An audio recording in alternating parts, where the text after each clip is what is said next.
我係阿華，係劏房嘅一位業主。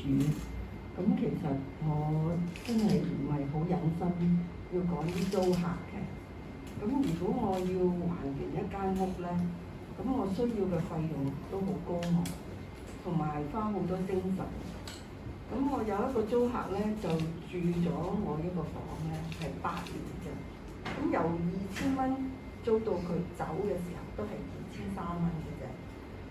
咁因為政府出咗減學房，我就有啲擔心，唔知點樣，因為細點樣可以令到佢合格？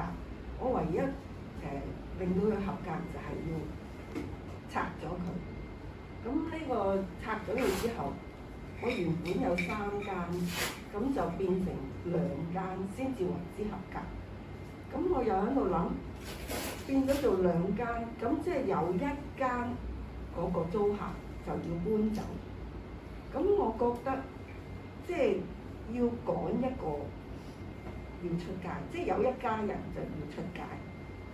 咁我其實個心係好邪嘅。咁後尾亦都因為外牆，即係唔係應個即係內籠咧，嗰啲牆身啊都有啲舊。咁租客有啲同我講，佢話點算啊？即係點樣整好啊？咁我都明白。咁我同佢解釋，因為政府呢個減學房嘅政策咧，令到我覺得有啲困擾㗎。咁卒之拖咗佢一陣，佢就搬走咗。咁佢後尾交鎖匙嘅時候，佢同我講，佢搬咗去後邊一條街，大少少嘅啫，差唔多層數，佢都要租5000幾蚊。咁我真係好唔捨得佢，因為佢好乖。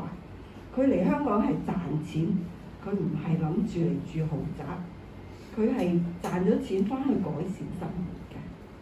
咁我希望即係大家都明白，即係呢一批基層嘅人，佢哋係即係我都好想配合政府，即係改善佢哋嘅生活嘅。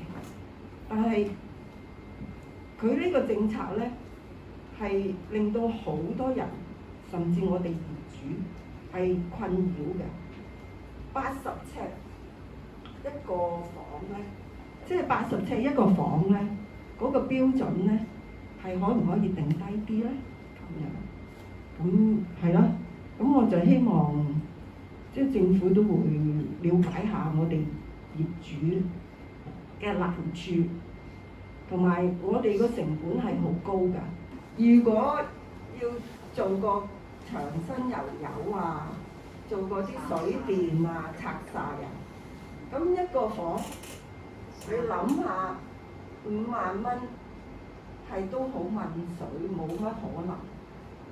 咁如果做晒成間屋10幾萬咧，你叫佢揾個師傅，即係揾師傅幫我試下做，仲要改埋佢原先嗰個價格喎。咁你哋作為正常嘅思維，可以諗到政府講嗰個成本係咪得嘅？係咪得嘅咧？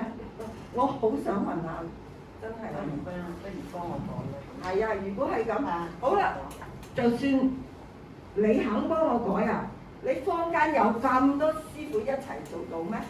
你冇可能啦，係咪？